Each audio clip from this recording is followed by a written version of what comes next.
Well, welcome everyone. Thank you for coming. Sorry about last week.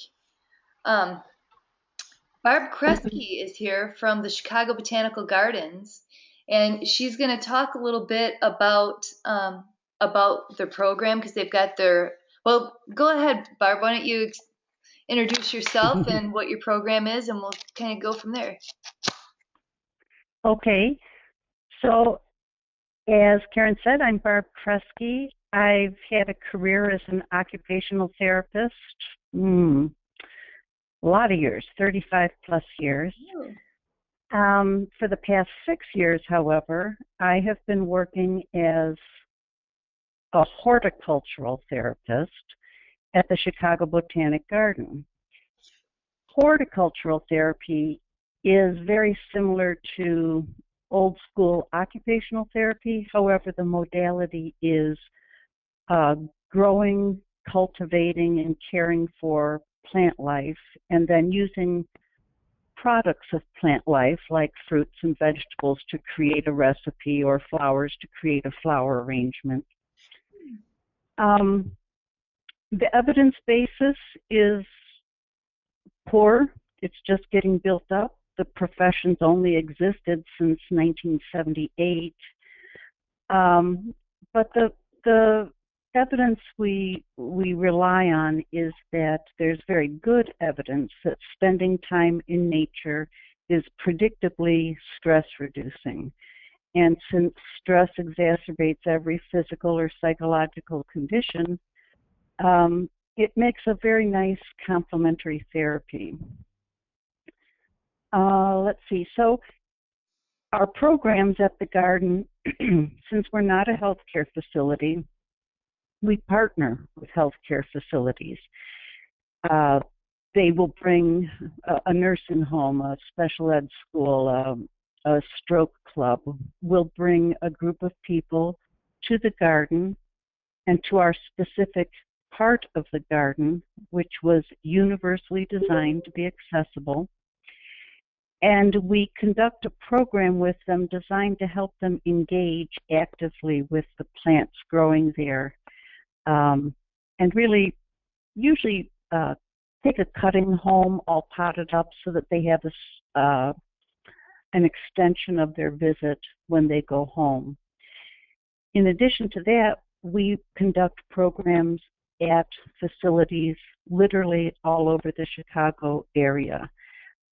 We'll travel an hour or more, take all of our supplies in a van, and we'll either do a one-off program, or we also have contracts where we do a pop-up garden at a facility where we bring 12 very large containers, and the plantings are designed to provide a season of interaction with the plants. So, for instance, there'll be plants to make tea, flowers to press and then use for some crafty type project, a salsa garden, a lot of sensory plants to touch, smell, even sound we incorporate.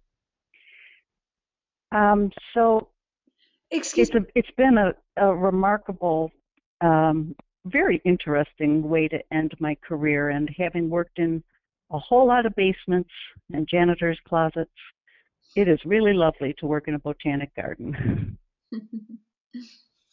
So Karen is organizing a group who will visit in April, right before the conference. And what I'll show that group is I'll tour them through the enabling garden, show the features that have been designed to increase accessibility, and give a little bit of an idea, because you'll be seeing it, a bit better idea of what we do and how we do it. How do you bring sound? Karen also, go ahead. I'm sorry, go ahead. I just was wondering, how do you bring sound in? Do you do like wind chimes? Sometimes there are plants that have dry pods, or usually it's seed pods that actually make subtle sounds in the wind. But when we talk, and this is the other point I was getting to, So we teach a certificate program in horticultural therapy, and I wrote that to be a hybrid online certificate aimed at people who are already credentialed in social work. We have several social workers now, a chaplain, I've had a neurologist, lots of educators. So they can take this online certificate, but in addition to the online work, they come to the garden for 4 days in June and 4 days in October to get some hands-on experience. And in addition to that certificate program, which takes a full year and earns 12 credit hours, we have a certificate program in healthcare garden design. And that's very strongly evidence-based. There's quite a bit of research about what elements in a garden make them therapeutic, what makes it restful, we do a lot of work with veterans with PTSD, and it's very important that they feel secure and safe. So remarkably, that doesn't mean a solid wall. That means a wall that they can look through and be sure that there's nothing on the other side of the wall. So it's elements like that that you might not know without studying the evidence that can make your garden design work well or not work well. So that is coming up in May. It's an 8-day certificate, but in addition to the 8 days, there's a first day. Day one is a standalone symposium. We have some great world-renowned researchers talking about their latest studies. We have a keynote speaker, usually that's someone with an outstanding or unusual therapeutic garden design, talking about how it came to be and how it's used. And that standalone day is well worth the effort if you have an opportunity to come. It's always very, very interesting. So if you want to sort of get a taste of one of our key speakers, that would be William Sullivan, who works out of the University of Illinois in Champaign-Urbana. He has a great website and a lot of references to the evidence he uses and the research he's doing currently. Nice. I'll be sending some of these. I'll send these links to Karen, and she can pass them on. That sounds wonderful. So how do people use that certification? We really tried to design it so that it would be sort of an additional tool in the toolbox of these people. I feel strongly that 12 hours of credit does not a therapist make. So I really shied away from that. There are other programs that feel that that is plenty, but we get a lot of people mid or relatively, like in the last quarter of their career, who've maybe used the same techniques for a long time and are looking for something new, or they know from personal experience how relaxing the world of nature and specifically gardening can be for them, and they would like to incorporate something new into their practice. That makes sense. So, do you find that, I'm wondering if you incorporate it into something new, because it would work perfectly with home modifications, obviously. I'm wondering. We get a lot of requests, actually, which we are not able to fulfill, but people who have gardened all their life needing to make changes. I do a presentation about gardening as you age, about body mechanics and modifications to make. But there's something to be had in a business where you modify a person's garden so that they can still enjoy something that they love a lot. When you say you get a lot of requests, are they typically from people from businesses? No, well, we do design gardens for for businesses and healthcare facilities. What we don't do is go to residences. And so that is often someone who's had a fall or a stroke. It's often a family member of that person who realizes that they've really lost a key thing that made their life rich, and that was gardening. So they're looking for some way to at least not let all of that go. And we can give suggestions and talk about some tools and some easy fixes, but we don't go out to their homes and make modifications, which I do think there's a possibility of that being a business. Yeah, yeah. Although I would think things like nursing homes and adult foster care, something like that would be, really where you'd have the biggest demand. Well, we do that. We do facilities. And our latest one is we consulted on the design of a healing garden that, knock on wood, if their philanthropy department can raise enough money, it will be built on the Rush University campus in the heart of the medical district in Chicago, and that would be a wonderful thing. So Wow. we do that kind of design, but we don't do residential. Sounds like a great I'm excited. I'm just so glad you're doing this. Does anybody else have any questions? Okay, then I'm going to let you get on with your meeting, and I will be sending those links to Karen probably tomorrow back at the office. And if any of you are going to visit, I look forward to seeing you. Wonderful. Thank you, Barb. Sure, thank you. Bye-bye now. Goodbye. Oh, I didn't know she was coming. I had sent her a note and sent her a link, and I hadn't heard back from her. So that was an exciting little segue.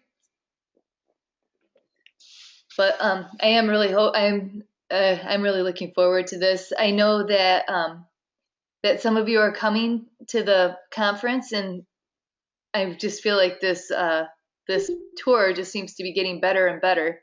So hopefully it'll continue. Maybe something else will pop up and we'll throw it in. So if anybody thinks of anything that they want, let me know. But we can get to the AOTA stuff later. I was thinking too, and everybody, please let me know your interest level. We're going to be meeting at the conference. I'd like to do some work groups and really, some time for people to really focus on their businesses, just because a lot of times at home, it's hard, life gets in the way. So, that's one nice thing about being at this AOTA conference. We can spend the days, learning from the different speakers on home modifications, in the evenings, working on growing our businesses. Putting brochures together is one thing I really want to do. I need an aging in place brochure, and I'd like to set it up so that we can put the brochure together, and then the people working on the brochure, maybe share it with the group so that everybody can put their own logo on it and use it for their own marketing. But in order to do that, I would want, people to obviously pitch in. So not just a few people are doing everything. And the other little thing I've been talking about, or talking to someone lately, I keep running into issues where I need to deal with all-terrain wheelchairs for some reason. In the last couple weeks, it's been a big deal. So I contacted one company to ask them some questions about their all-terrain wheelchair that my client has, and they're going to be at AOTA. And I asked them if maybe they'd be a bit willing to bring the wheelchairs down to the beach, a couple wheelchairs down to the beach, so we could play with them on the beach, because the beach is right by downtown Chicago. And they said they'd be willing to do it. So I asked them if I could get another couple other companies who have all-terrain wheelchairs to bring their chairs down, if they'd be willing to have a all-terrain wheelchair race on the beach. And they said yes, they would. So that just happened today. So I don't know. I'm going to call a couple other companies and see if they'd be willing to come down. I just think that would be fun. And I personally need to learn more about all-terrain wheelchairs. So if there's anything else anybody else needs to learn about, there's a lot of different vendors at the AOTA conference. And I was actually thinking of asking one to talk on the way back on the bus trip, and let them be a sponsor and buy us all lunch. So anybody has any ideas, let me know. But without further ado, so we'll talk about that probably later as well. But we've got Janet Byland on the line right now, and welcome, Janet. Janet's going to be talking about lighting. Can you hear me okay? Yep. Hey, do you want me Okay. to switch it so it shows your screen instead of my screen? Sure, that'd be great. Okay. I'm really just learning at this one, so just 1 second. And then it'll ask you to click OK for the request.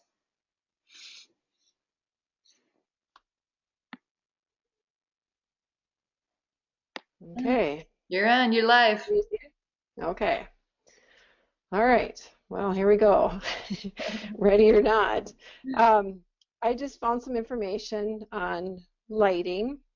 I'd gone to an AOTA workshop last year, which kind of piqued my interest. It was not something I had done a lot of, looking at it specifically. In general, task lighting and making sure that kind of thing was pretty familiar, but just overall, the different lighting available, what types of, how much lighting is recommended. So I kind of came up with um, a little keynote here to kind of bullet point some of the things I had found out. So let's see here. Okay, so some of the key facts, this is the boring stuff, but 285 million people are visually impaired worldwide. So that's quite a few people. 82% of all people living with blindness are age 50 and over. And then cataracts remain the leading cause of blindness. It's has a lot to do with aging, normal aging, vision changes, which some of us are familiar with after age 40. You have a little bit decreased vision, being able to see things close up, the reduced pupil size, the muscle control and reaction is less responsive to changes, like changes in light, changes from, like if you go in from a light room into a dark room, takes a little bit longer. Different things such as presbyopia and dry eyes, which cause more irritation and not being able to see quite so clearly. The decreased contrast we have is due to yellowing of the eye lens, and then the increased time to adjust to light changes, again because of muscle weakness in the eyes. So looking at that decreased vision and poor lighting, of course, increases the risk for falls and decreased quality of life. I did find in the home modifications occupational therapy practice guidelines, they talk a little bit about low vision. And they did a study in 2004 in which standard lighting adaptations in kitchen, bathroom, hallway improved the quality of life significantly for the group that had the actual intervention. There was no change in quality of life or well-being in the control group that didn't have any specific focus on that. And the standard lighting adaptations had a significant effect on tasks completed in the working area for the kitchen in both groups, which was kind of interesting.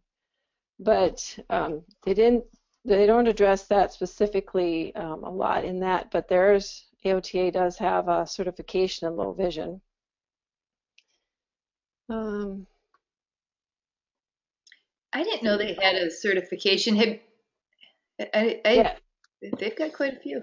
Oh, Yeah, they do.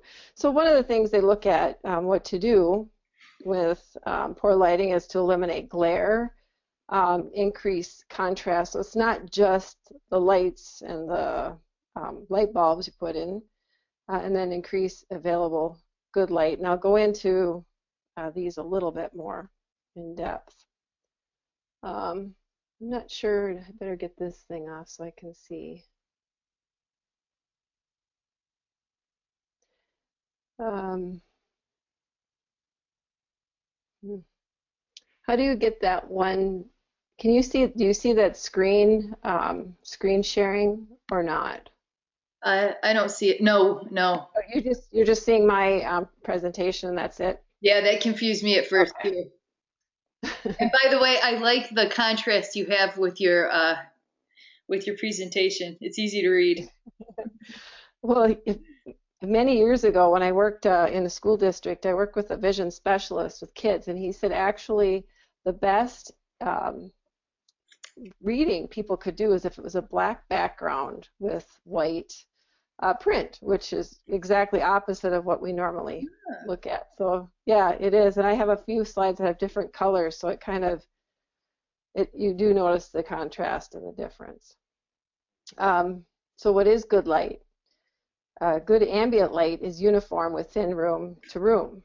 Um, so uh, if you don't have like one room that's really bright and then low lighting in another room, that can make it hard. Eyes take longer to adjust. Higher levels of light, which we'll talk a little bit about that too.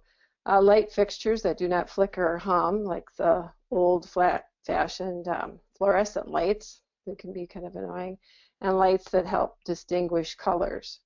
I did find a really good resource that I have there on the bottom. That's the Illuminating Engineering Society, which I hadn't heard of until I started exploring this, but they have a really nice handout, Lighting Your Way to Better Vision. And they kind of go through it in general, and they have excellent pictures in there showing good lighting. They talk about it not in terms that are way out of league. There were some that I found, I don't know, I would have needed some kind of special degree to kind of figure out how they came up with their calculations of light. I just thought, well, that's way beyond me. I'm not even going to try to comprehend that information. But this group is recognized with a lot, and they do a lot of research. They also come up with the standards of what is good amount of lighting, and based on with a task, whether it's reading or outdoors and such. Okay, so that's a good one to keep in mind. Oh, I think I clicked on something. Okay, so these are just some different terms and types of lighting. Incandescent bulbs is what most of us probably grew up with. It's the most common warm bit of task lighting, and it's expensive. The bulbs are fairly cheap, but expensive to run. And those are the lot we see based on wattage, like 60 watts or 75 watts. So they're really going away with that. Those are getting a little bit harder to find. Halogen bulbs, from the class, the notes I found, the lights tend to run hot, so you have to be careful with those for task lighting. The updated fluorescent lighting is not quite as bad. It is a decreased cost. So that is not completely, I was thinking fluorescent might be a way of the past, but they still talk about that quite a bit. Now, do the updated ones still take a long time to warm up and turn on? Do you know or no? The updated ones? Yeah. No, I don't think so. Oh, nice. No, they have gotten to be a lot better, and I don't hum, oops, I went back, hum so much like they used to. And there was, in one article from the electrical contractor, then they talk about LEDs, which is kind of what a lot of people are talking about now. Electricians are kind of promoting the LEDs, but just in the general terms. So from what I gather, and I don't know a whole lot about this aspect of different lighting, the LEDs have yellow shades, blue shades, and because in this article they talk about, I just need to move this one thing here if I can. Are you able to move that, Karen, or not? I mean, when you, that little screen, just so you don't see the You can, the only thing you can do is minimize it. We can't see okay. the screen, but I know what you're saying. It's in the way. But if you just go to the Okay. yellow dot, it should minimize it. Or at least I have a yellow dot. Okay. Okay. But somebody actually just posted in the chat, they can't find the IESCG 1-09. Okay. If you can send me something, I'm finding, if you can Sure. send me a link, I can send that out. I can't seem to attach very many things to the emails that I send out. The program won't let me. Okay. Okay. And yeah, even just searching Illuminating Engineering Society will pop up a lot of information on them. But in this lighting contractor, what they state is yellow LEDs, high contrast, provide high contrast and minimal glare. It's proven to be most effective. However, their technician said the bright white LEDs he's found to have been the best choice for many of his clients. So it kind of contradicts. In the class that I went to in AOTA, one of the therapists there talked about, she said she carried different lamps, task lamps with different lights using the yellow and the white, and tried them just directly with her clients to see what would work better. In the past, I've been told the blue hues have been a little bit better, but I didn't find a lot reading on that here. So, yeah, so one of the therapists said she always had 3 or 4 different lamps in her car when she went out to do a home safety, where vision was especially the focus. Different solutions with home modification is controlling glare.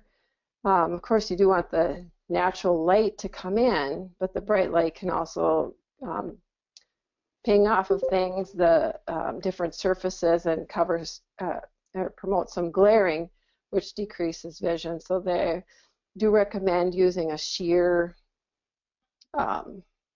curtain or a thin blind that helps making sure you have shades on lamps, matte finishes on furniture, flooring, walls, to help decrease the glare.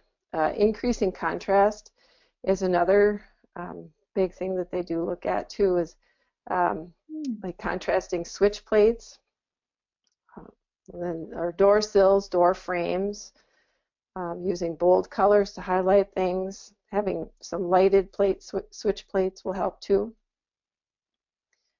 One of the things that it took me a little bit to look into was when you're increasing task light, you should be looking at lumens, not watts. Light bulbs are based on, with the watts, are based on the energy they consume, which really actually doesn't have anything to do with the lights. So no matter how much what they give off for light is actually referred to as lumens. How do you find out the lumens? Do you have to have a light? Yeah, I looked at a couple of different boxes of LEDs, and they are hard to find. They do refer a lot is watts, and you can't convert them. It's not one of those things that you can just say, oh, 60 watts is always 50 lumens or something like that. That doesn't work quite that way. But I did find, when I did look, I was able to find bulbs where they actually talked about lumens, and that was helpful. So I think you just kind of have to pick and choose what types of products you're using and look at that. These are a couple of links for standards. which they found there has to be more work. There's general standards for most people, but not anything real specific if you have low vision or vision difficulties. I think, let's see if this works, clicking that. So this is one how to calculate lighting for optimal in-home levels. So they do go in. Yeah, there's a lot of good resources I did find. There's some varying sources where they say like a lux or the lumens, 55 to 75. Another one will say a different source. Actually, the standard for this, and with the class that I went to, is the standard set by the Illuminating Engineering Society. And when I went to their site to try to find it, you had to pay for the book to get that. And well, I didn't do that. But anyway, there's tons of different resources out there to help figure that out. Other one is just HTV.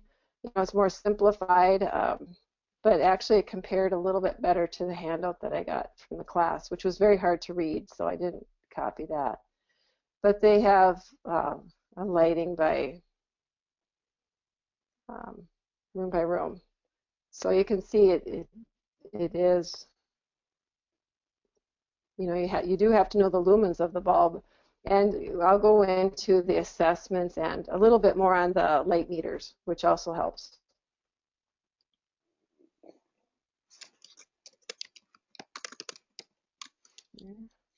I just did a bathroom and I had to put where the lights had to be.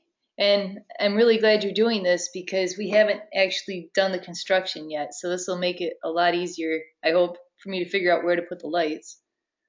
Yeah, I hope to. Hopefully I'll give you a little bit. The bathroom is kind of a big area, and that one of those resources, I know they did talk specifically about light placement and using a little bit even brighter light, because people aren't typically if they wear glasses, they typically aren't wearing them in the bathroom. Even the contrast in there, one of the things I recall reading was if you have a dark wall behind a person, or if the tub is behind them, if they have a dark curtain.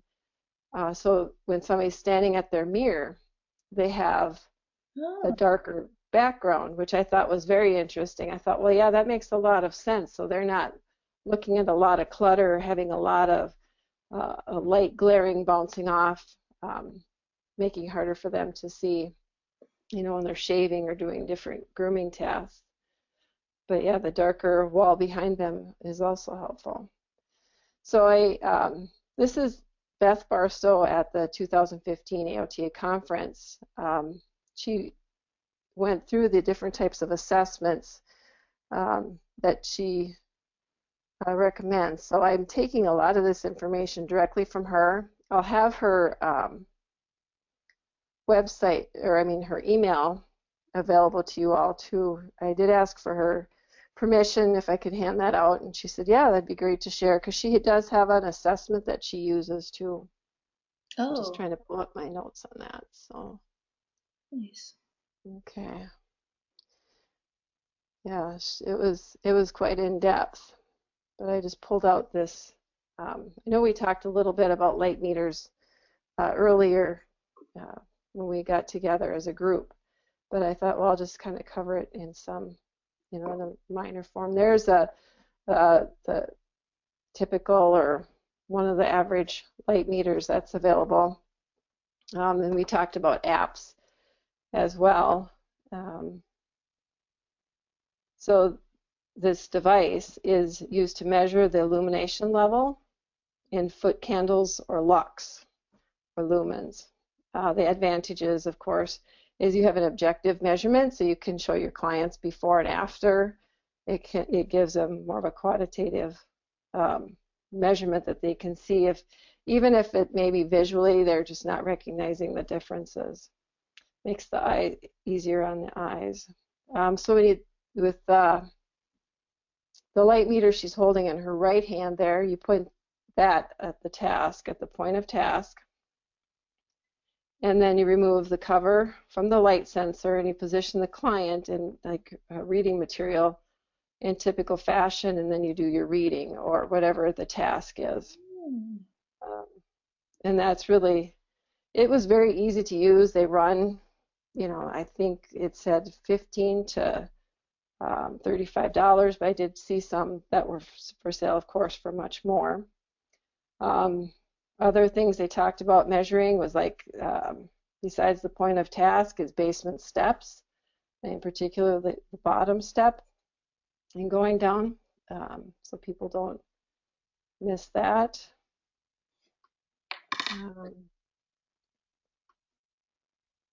So yeah, so the light meter is free if you do the apps,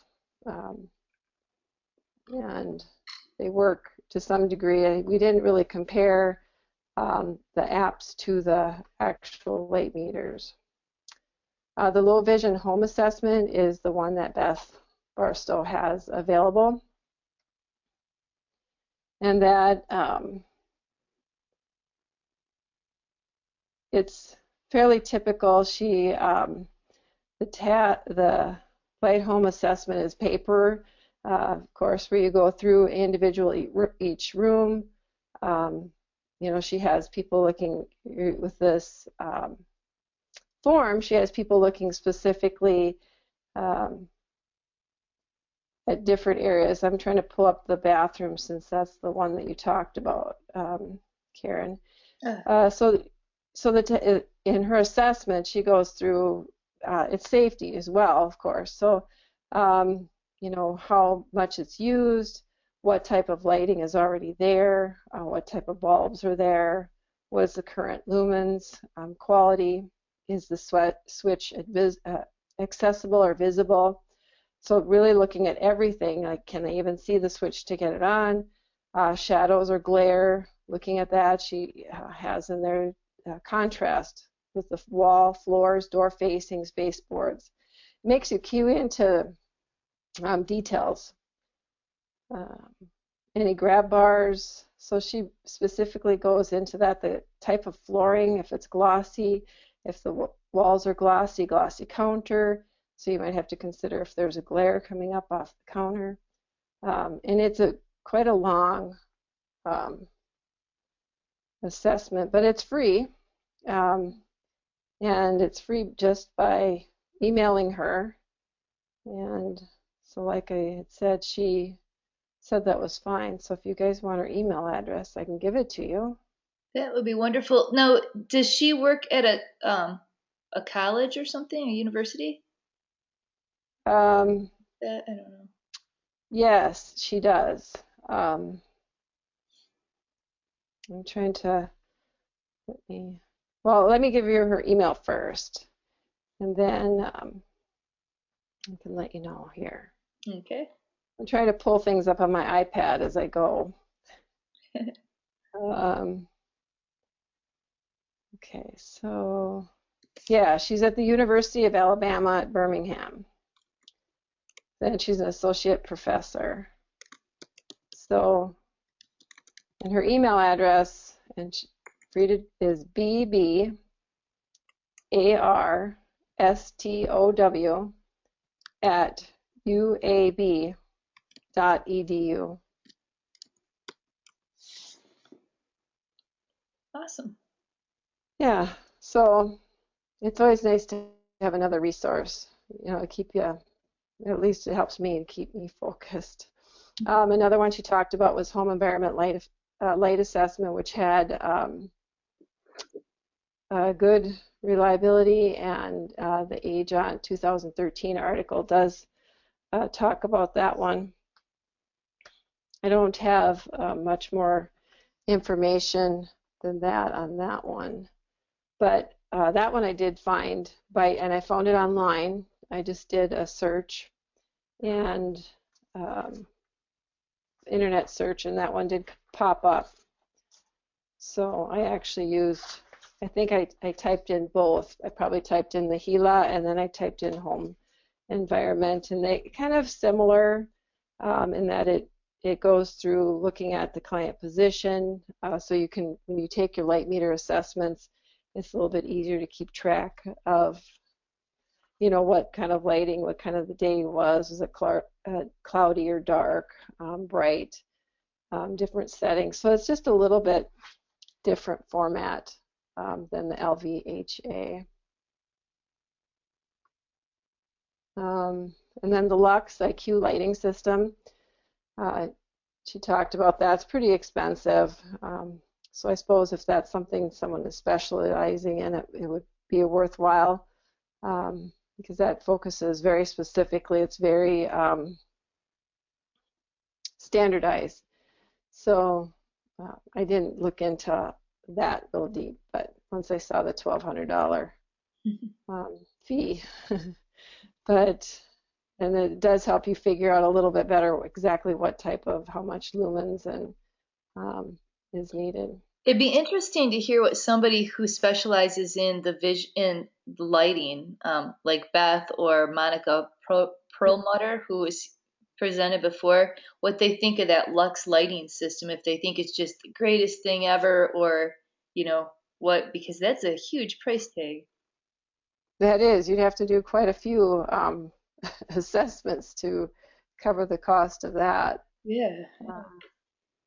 And you know, from that class, I don't recall, I think it was mainly used at the university level for research. I'm trying to pull up my notes here to see if she says anything more about that.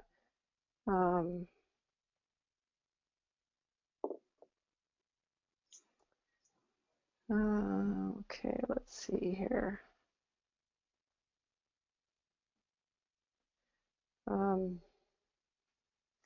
Well, the protocol with that is still 10 to 15 minutes, which is not a very lengthy time. You still need to have a light meter, near visual acuity chart, reading materials, so it's very specific to reading.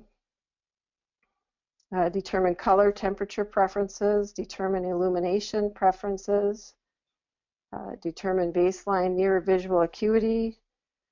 She doesn't really say. The final step is it provides lamp and light bulb recommendations with using the Light Chooser app. And it's a growing base. She did have a handout in there that talked, and it's all colleges. Mayo Clinic, Penn State, University of Michigan, and places like that. So it's not used heavily. Okay. All right. So when they talk about three primary layers of lighting, it's ambient light, general light that fills the room, fills spaces in the room.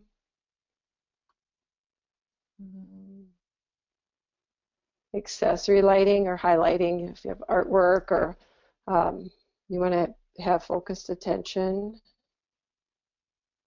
on something. And then task lighting, that's a directed light for tasks, of course, reading, sewing, such things like that. Talked about highlighting dark areas. And that's that part I think that's kind of hard if you're doing an assessment, especially during the day.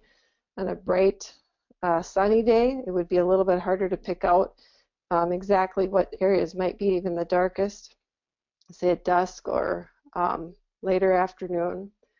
To kind of, I think they did, I was trying to think if that was the class. It was one class that I went to, I don't know if it was actually Beth, where they talked about, one of the therapists said that she actually would go out there in the evening just to get a feel for what the lighting was, try to find those dark spots.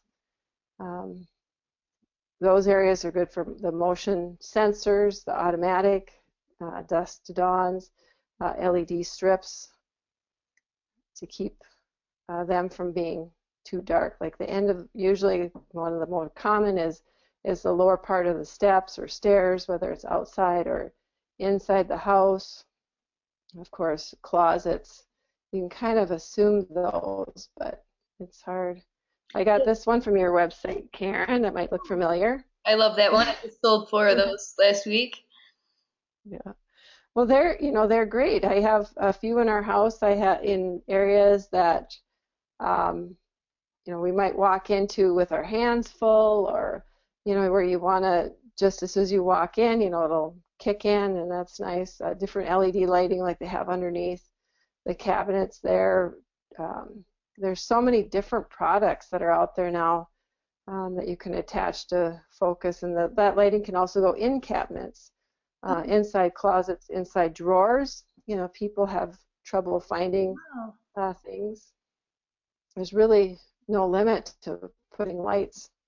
Again, here's some different. What though? I always worry about putting them in bathrooms because I'm worried that people are going to sit down on the toilet or something and then the light's going to go off.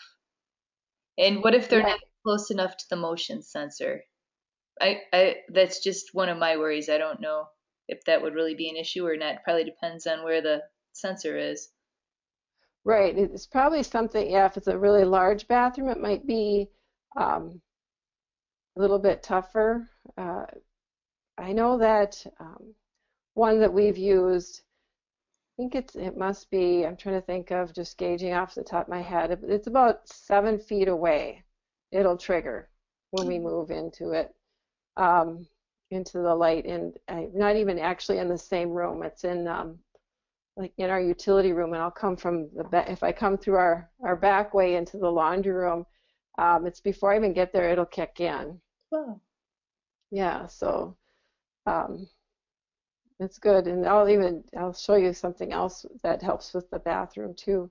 But yeah, lighting up different parts, like the shower is usually kind of a dark spot, and having lighting in there helps as well. The contrast you can see with the walls, that's why I picked out that picture. It really emphasizes where things are. So even if a person had low vision, they would be able to pick out all the showers over there, the toilet. I mean, you have a white toilet and white walls and a white floor would be very difficult. And some of the things with the websites I looked at was also dementia related. For dementia, using the contrast helps decrease confusion for dementia patient.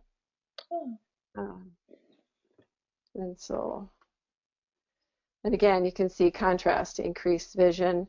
The grab bars now that are available, it's just amazing with the colors. And just don't use a blue grab bar on a blue wall.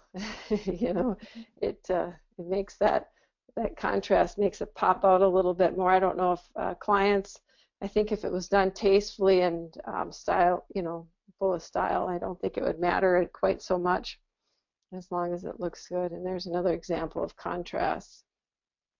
I actually got an Illumable, it's called, where you it's this little thing you put on the toilet bowl. I put it in my daughter's bathroom. She was totally offended by it. But what it is it's got a light sensor on it, and when you walk in the dark, it makes the toilet bowl glow different colors. That was cool. That is cool. Yeah. Well, this is kind of a side note too. When we had rented a house while we were waiting to get our new house, and the bathroom there had a black toilet seat on the toilet, and being it was a new place for me, going in there in the middle of the night, it was really awesome because then I could see if my husband had put the lid down or not.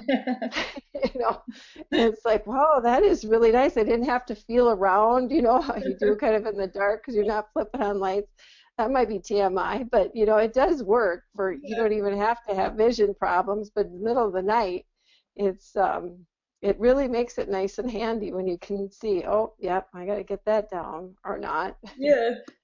You need to put some of those on the website.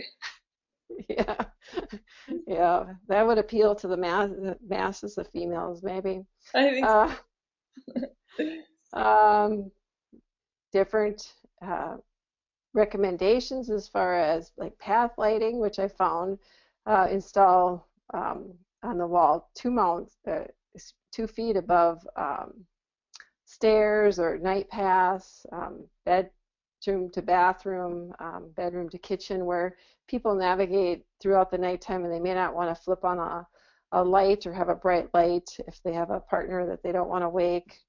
Um, my brother did a beautiful job on his house. It was just amazing. His weren't 2 feet above, but you could see exactly the pathway from the to each bathroom, um, and it just looked beautiful. It just made the house look even better than um, normal. And you walk into the bathroom, and he had lighting was underneath all of the cabinetry in the bathroom and around the edges, so there was no need for any lights or sensors or night lights.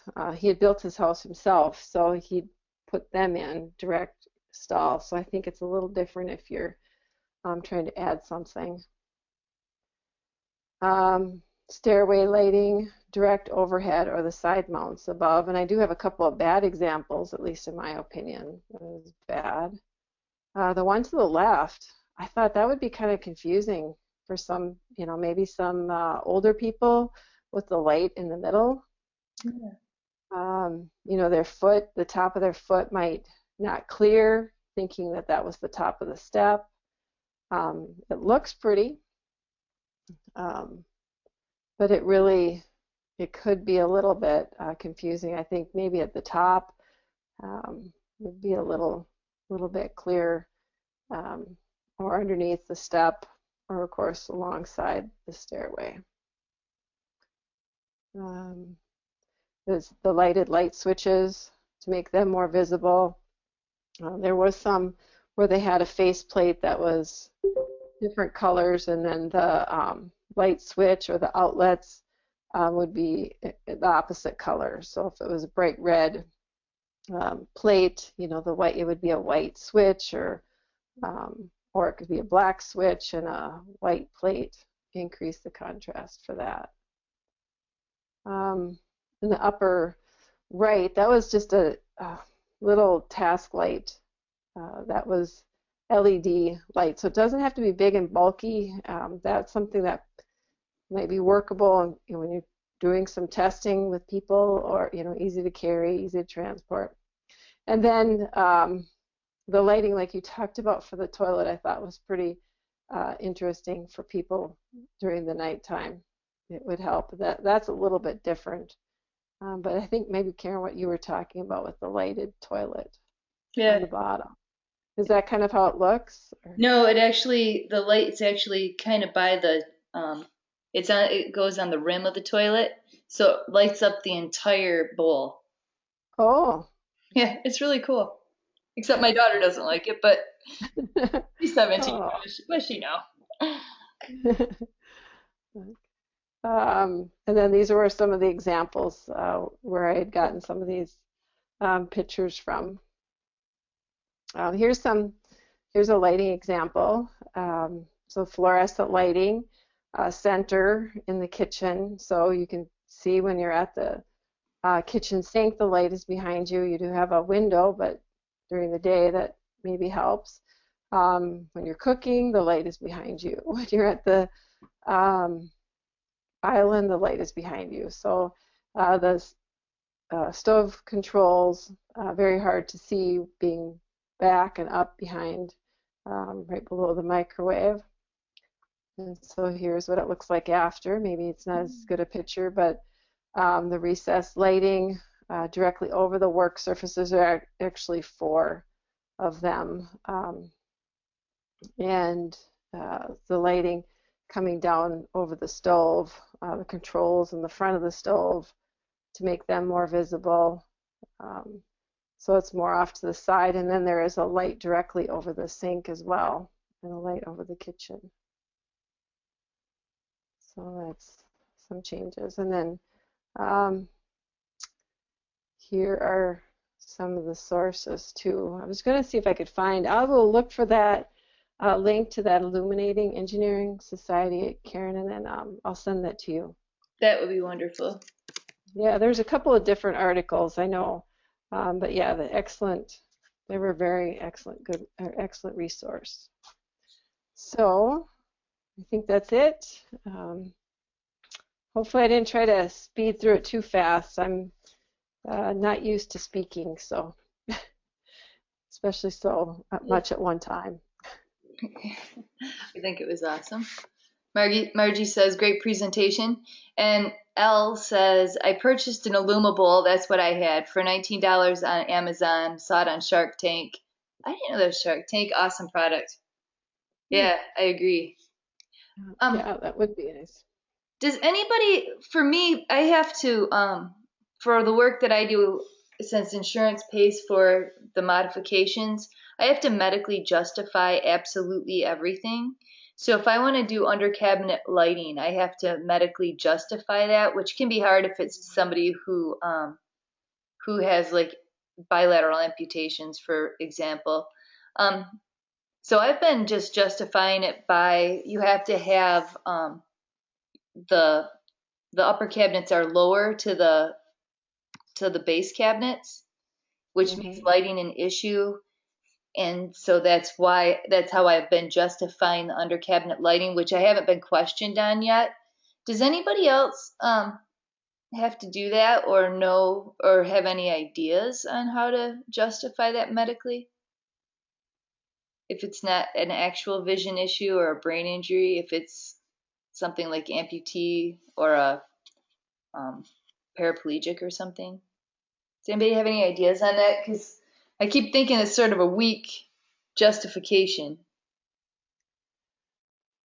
You don't have a secondary diagnosis, or you probably have looked at that to see if that's another contributing factor? Well, I have to have it so everything, like for car accidents, everything's related. Everything I recommend has to be related to the injury from the car accident.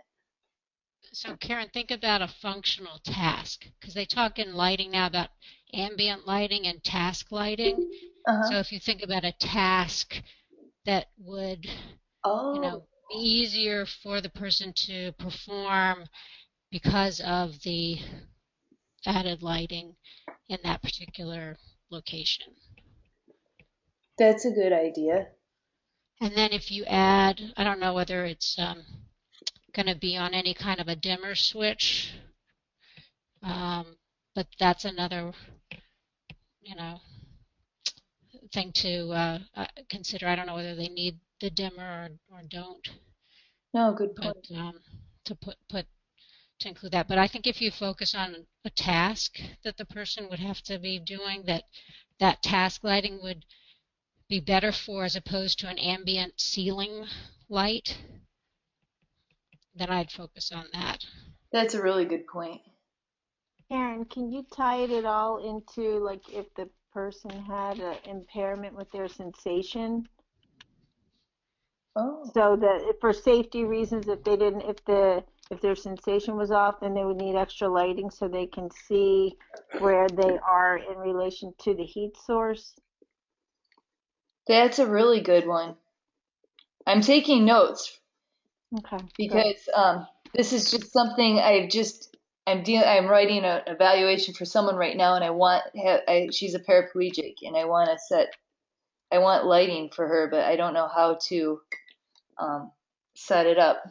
Right. So for sure she wouldn't have the sensation, so that would be the safety issue. So she has to really have an increased awareness of where she is in relation to something that's sharp or hot. Yeah. Yeah, good point. Perfect. And then the task lighting, it can be specific for there's really just specific areas she's got to be in to make this work, because her house is a bit limiting. Awesome. Anybody else have ideas?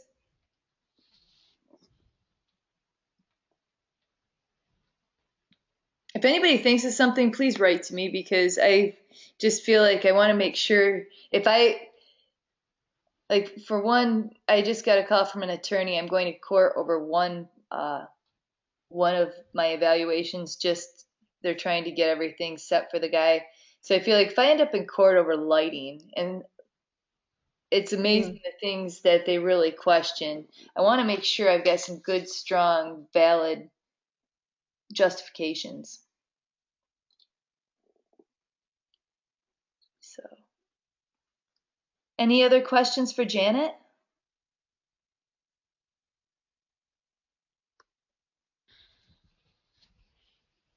Great, thank you. Janet, that was an excellent presentation. Thanks. Thank you so much. It was very very applicable to what we're doing, very functional. I think the other one that Monica did was a lot more theory. This seems more applied to me.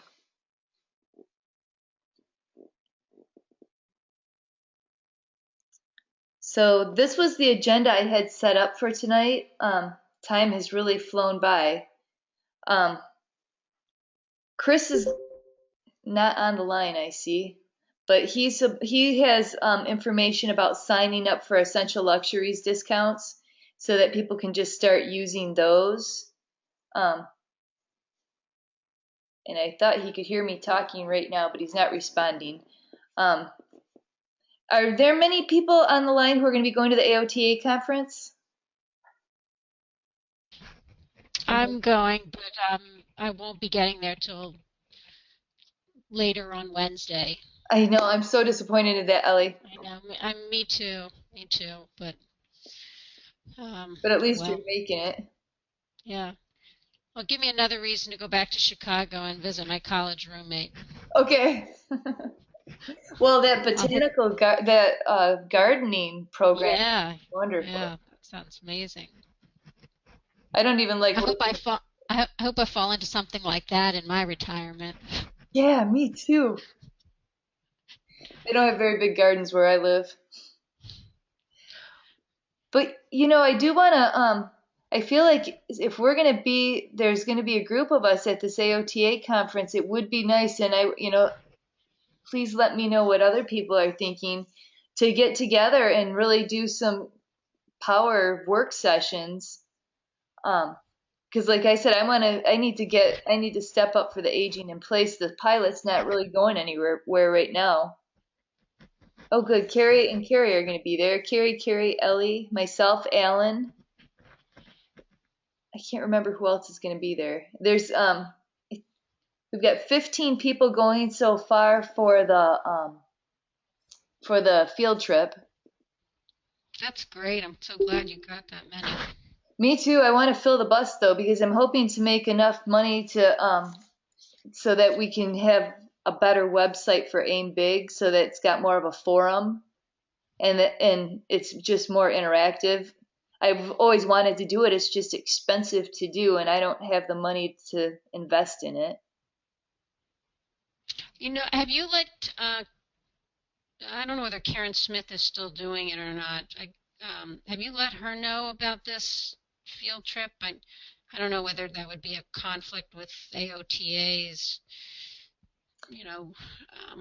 what they're doing on Wednesdays, but I wonder if she could let the home mods. I tried to do that, but they told me that they would not promote this at all. Okay. But yeah, I was hoping for that too. I might see if I can talk to Barb and get her list, because the way I even found out about hers, I got a flyer for it in the mail, and then I just contacted her. So, but we'll have to see. That's one thing, promoting it's been really hard. So if anybody has a way to promote the field trip, I would really appreciate it, and it would benefit our group. So I'm having a heck of a time getting these meetings uploaded. In fact, people keep asking me about the grab bars. They love the grab bar presentation. They want to see it again. I can't seem to make that silly link work. And so I'm going to have to probably go through and re-edit that whole thing and then try to format it differently or something. So, but is there anything anyone would, so what I'm hoping to do with the AOTA conference is have a few meetings, have at least one meeting, maybe two, where we really get together and work on things, and then have that a go-to meeting as well, so people can join us whether they're at the AOTA conference or not. Is that something people be interested in? And if so, like for me, I'm interested in, doing some brochures and working on marketing. I don't, but we should do whatever everybody's interested in. So, please let me know your thoughts. Anybody got any thoughts on that?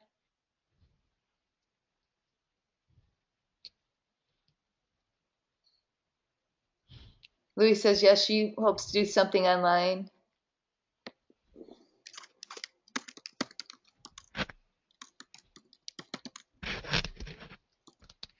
Karen, are you thinking of using a couple of those times that Karen Smith gave us for using the Conversations That Matter networking lounge, or were you thinking something else? I was thinking that, I was thinking that actually, especially if we have a go-to meeting. Although I was also thinking Chicago's a fun place, maybe we should set something up at a cool restaurant or something like that, or both. So.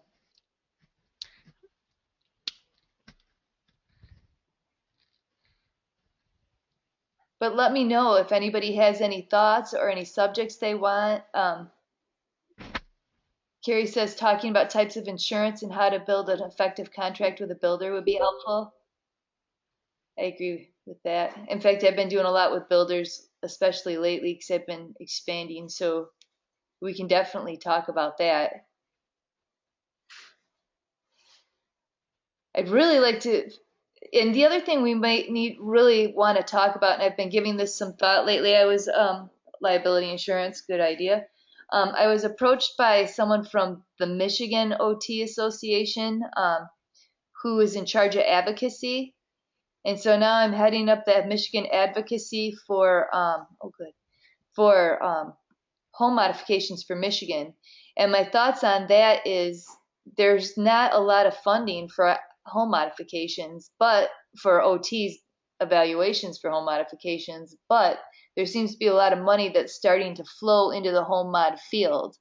So I think the more that all of us can advocate, and if we have a way of doing that, that would be wonderful, so that the money does come to OTs. It would help us with all, help us with our businesses, or even if you're doing it private, through your employer, that would be a good idea. So, that might be something we want to talk about too. We'll have to just kind of get together and see what we want to do. But, this group is to help us all grow and build our businesses and, do what we want to do. But before we go, does anybody have any thoughts on that?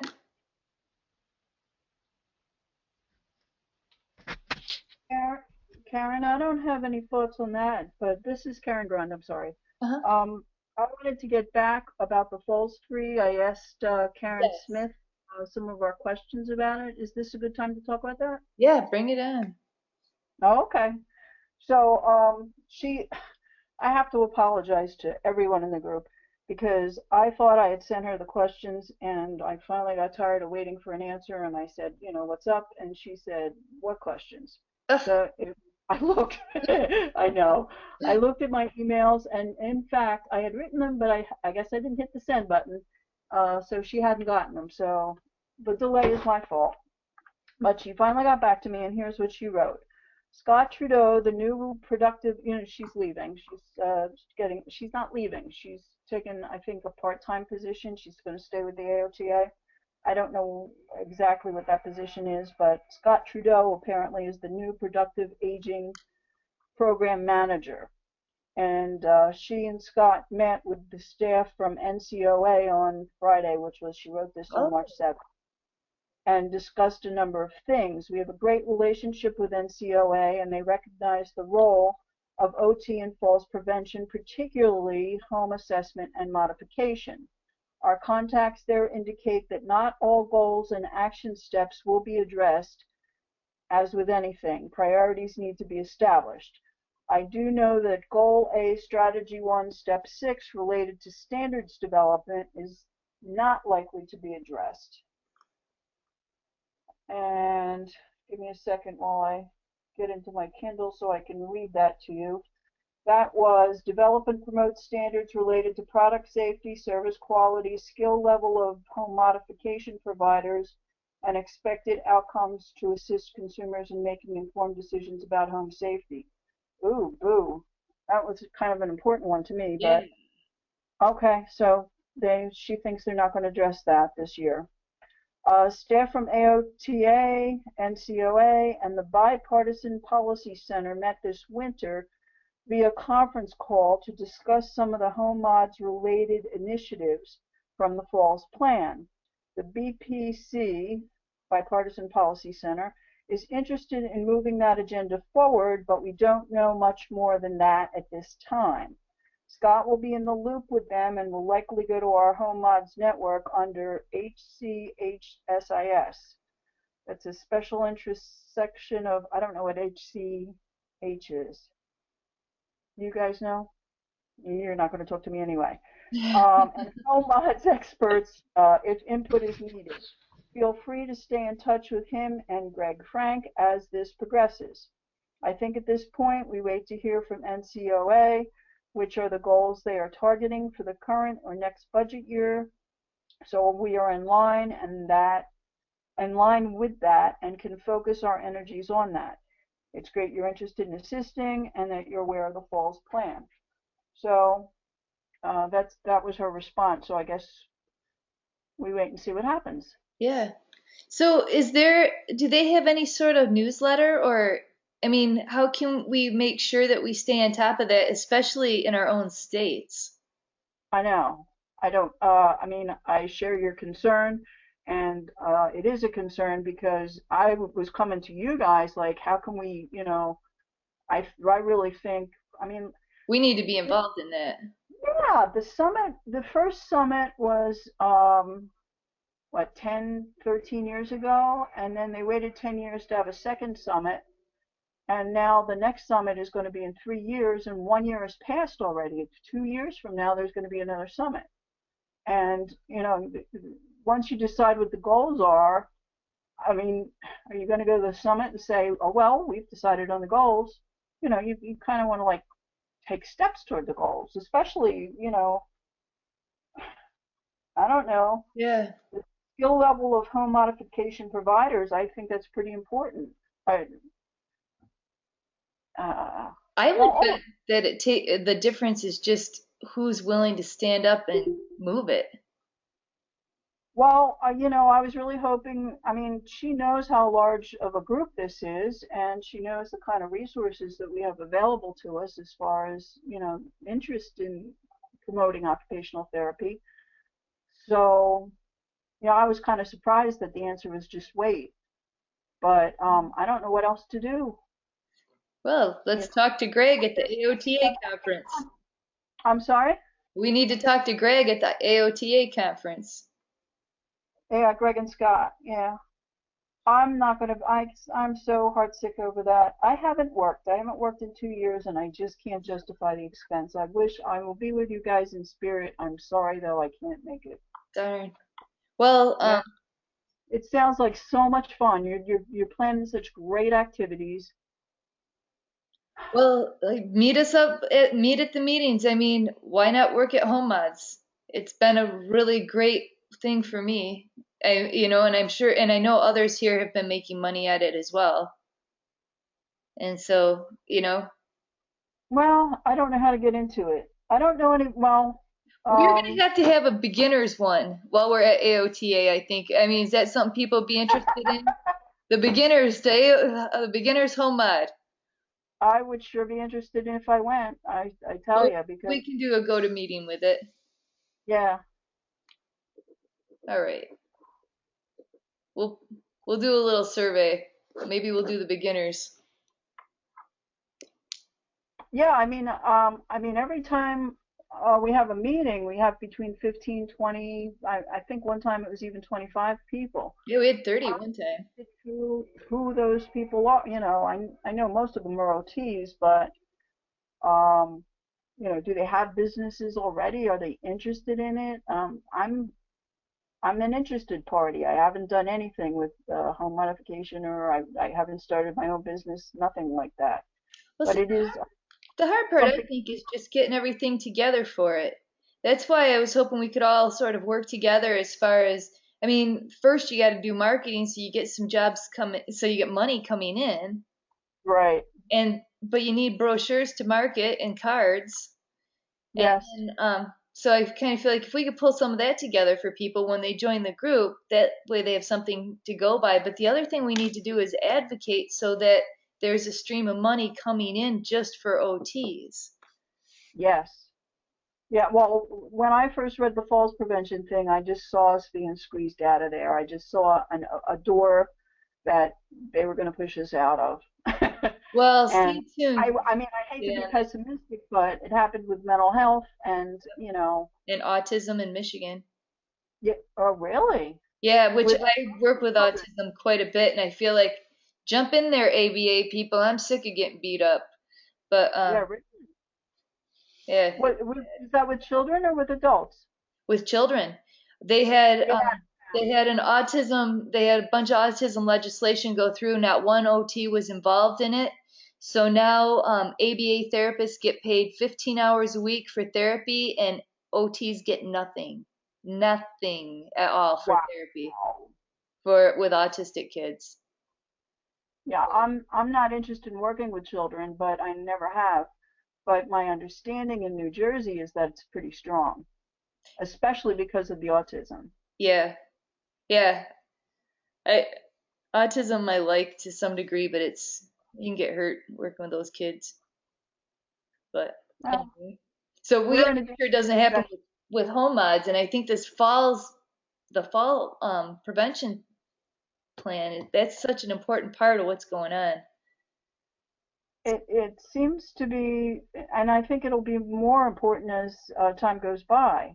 It seems to be a very strong initiative, and there does seem to be a lot of money behind it, but I'm not exactly sure where it's going, and if any OTs at all are involved. Yeah, well, now we can say we're this group and we want to help spearhead it. Yeah, yeah,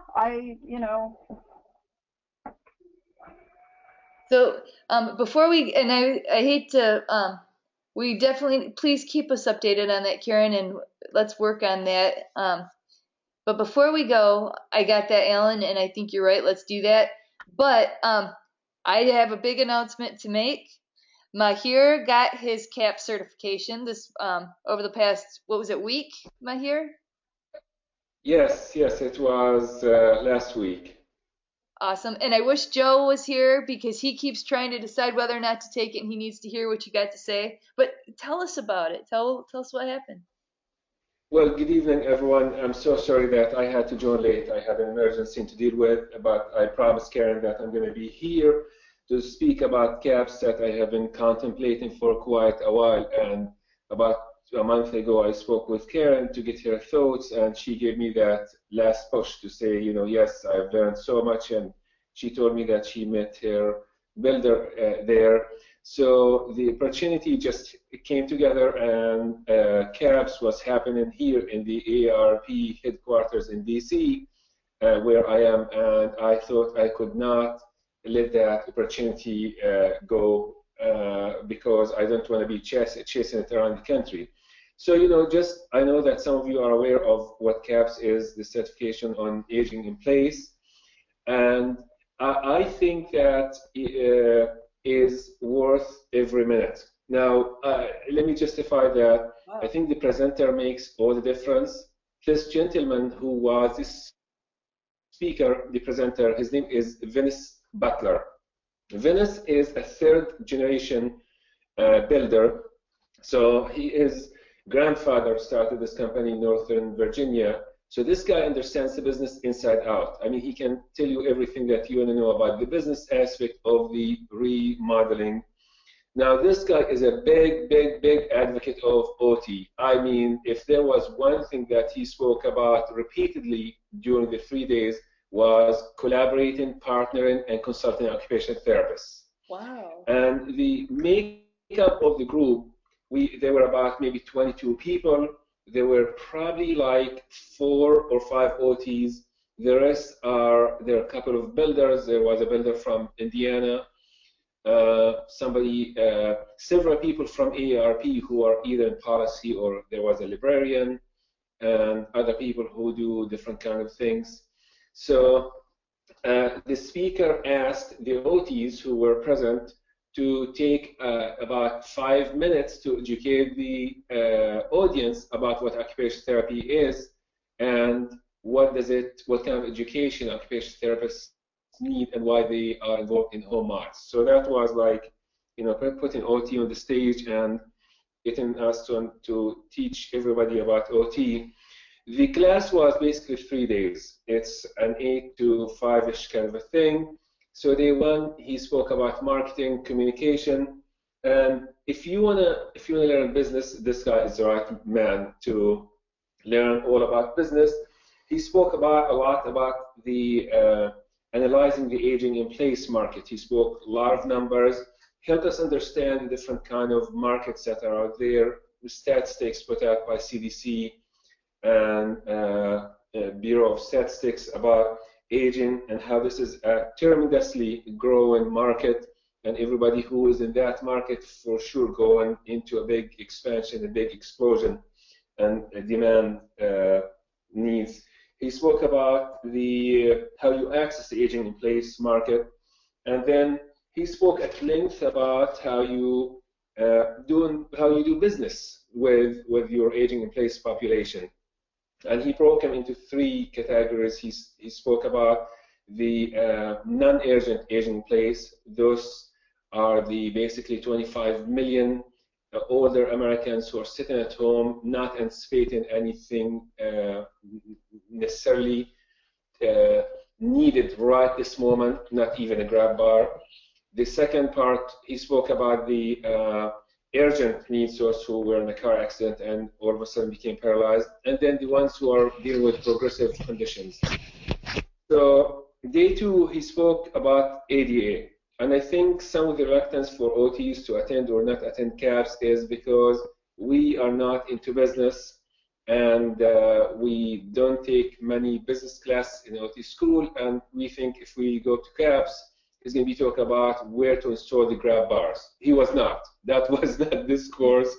I mean, grab bars and ADA was the focus of day 2, but in a nutshell, he summarized it that you put these grab bars not based on ADA that does not even apply to residential housing. You put it where it fits the customer, best the client. I'm sorry to hear that. Yes.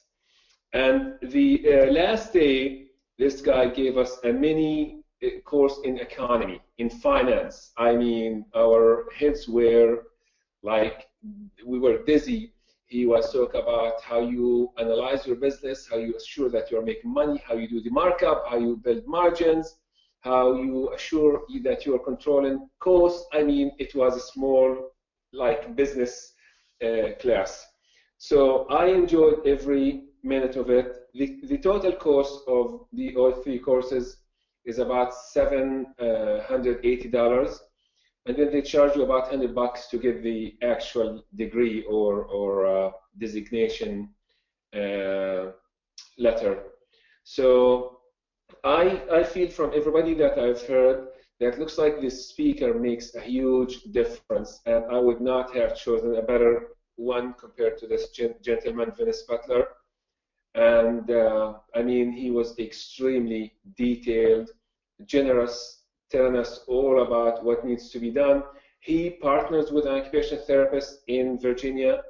So, and he said that since he got his CAP certification 13 years ago, listen to this number, he made about $3 million out of referrals. $3 million. referrals that he got through the CAPS referral network.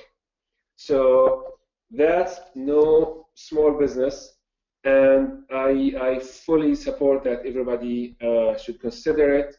And I don't know any other speakers, but I know this guy did a phenomenal job. I just enjoyed his talk and his honesty, his details. And you know, I mean, he understands everything in the construction business, in the remodeling, in customer service, in marketing, in business, in finance, and what OTs do. So he was just a great fit. To us, we need to contact him. And I told him actually about our group, and I told him that we'll probably be reaching out to you. This guy teaches the CAPS 30 times on annual basis nationwide. Wow. So he's a very, very, very busy man. He runs his remodeling business literally over the phone because he's trying to transition into speaking. He's about 58, so he's hoping that he'll retire maybe within the next maybe 5 years. And the big thing that he iterated and reiterated about the remodeling, that unfortunately, even that it's a $250 billion industry, that industry is not going in the right direction, and there are a lot of people who are not professionals who are getting into the business, and that's why a lot of other companies are losing money and leaving the business. And I've seen that here, where the Medicaid program told me that they are losing people who do the construction in homes. And it's just because when you have a professional company who has a huge overhead, comes in and tells you that it costs $20,000 to remodel your bathroom, and then you have a group of guys who don't have any liability insurance or workman's comp, they come in and tell you, oh yeah, $5,000 will do that. Those guys are not only killing the reputation of the remodeling business, but they are killing a lot of big jobs and big companies. I agree. I agree. Hey, and by the way, and I don't know if you saw this, Mahir, Terry got her CAP certification in Las Vegas, and Vince was also her instructor. Carrie, you want to talk about that at all? I assume you agree with what Mahir said?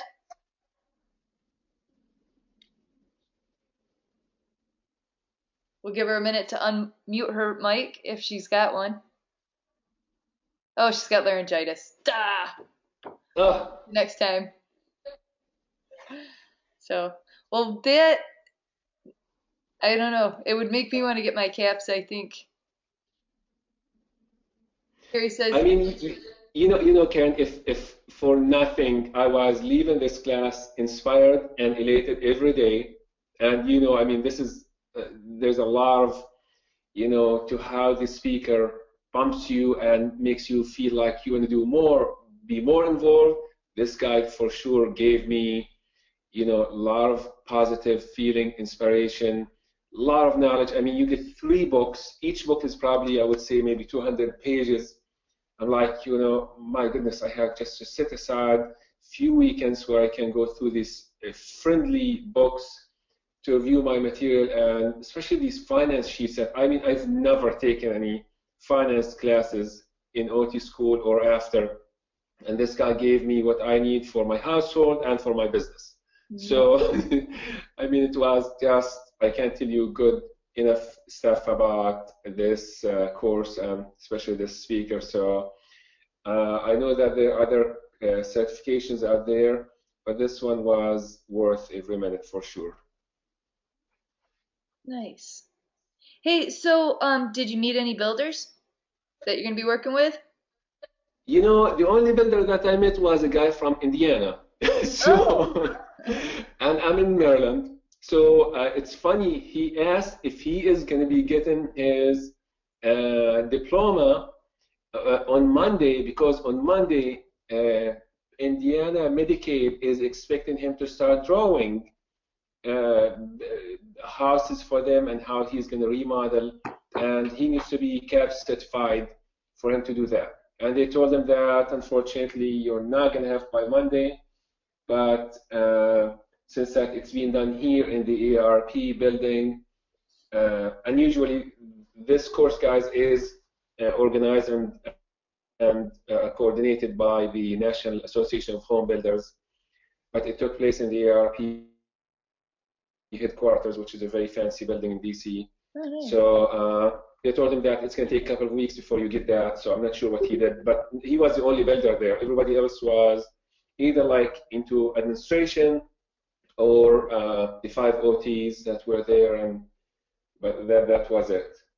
wow. And I met 2 OTs who actually work for Tori Goldhammer. Oh. Yeah. So Tori Goldhammer, guys, is the OT who got $1 million grant to do home mod assessments, construction, and follow-up. They get like 3 visits, and they get paid $150 each for different homes for qualifying older adults in DC, and they're very busy. Wow. Awesome. Awesome. And it looks like Yes. Jesse had Vince as well. Wow. Wish I had Vince. He was really awesome. I mean, this guy knows his stuff. Very personable, very pleasant personality, very well versed in what he does and in what he teaches. And he can, I mean, the details that he takes you in is just amazing. I mean, he can explain to you the A to Z process about meeting the client, to negotiating the contract, to writing the contract, to coming up with a schedule for the construction, making sure that the funding is available, and what happens if this happens and that. I mean, the details of his contracts go as far as him having a clause in the contracts about what happens if the client dies at the end of the home months. Oh. Yes. So he said, if they have a clause in there that the heirs and all the family who are signing on the contract will be liable, responsible for the cost. Because he said a couple of times they would go to homes, complete the home mods and they will be there 2-3 weeks, after which it happened that a couple of clients died and the son or daughter would come in and say, oh, well, actually, we don't need that anymore. And he's like, oh, really? So they put that clause, and he makes sure that more than one family member has signed to assure that he's not dealing with that scenario. Wow, you're gonna have to share that one too, Mahir. I will. I mean, there's so much that I can share. I'll try to, as I start reviewing the books, I'll start putting bits and pieces like about his process. He has this 7-step process about the A to Z of completing the home mods, and about some of the phenomenal statistics that you can use in your brochures, and some of the information related to ADA. So, wow. Yeah, I'll be happy to put that. Maybe I'll send it to you. A presentation. Uh-oh. Yeah. Okay. Yes, I'll be happy to do that. I'll just have to get his approval for using the material, because they have a strict clause on how the material cannot be reproduced. So I will get in touch with him, and I don't think he's going to have any problems. Awesome. This was a great meeting. Chris is going to be sending out some signups for the Essential Luxuries with some information. If you have any questions, he'll have his phone number. You can call him or send him an email. But thank you all for coming. And I hope that we can all connect at AOTA, either in person or online, whatever works best. Oh, yeah, and see you next week. I should say Wanda Gords is going to be here next week. And she teaches CAPS classes, and she's also an interior designer for seniors in Florida. And Alan brought her in, and I'm excited. I just talked to her yesterday. So she's going to tell us her story and how she got into this and how she's built her business and talk a little bit about universal design. So, Wonderful. yeah. So see you all next week, and thanks again for coming and being a part of this. And congratulations to the CAPS people. Great session. Thank you. Yeah. And thank you, Karen, for the update, too. I appreciate that. We all need to keep updated. Thank you. Thank you. I wish I had better news. Yeah, well, maybe next time. Have a good Maybe night. next.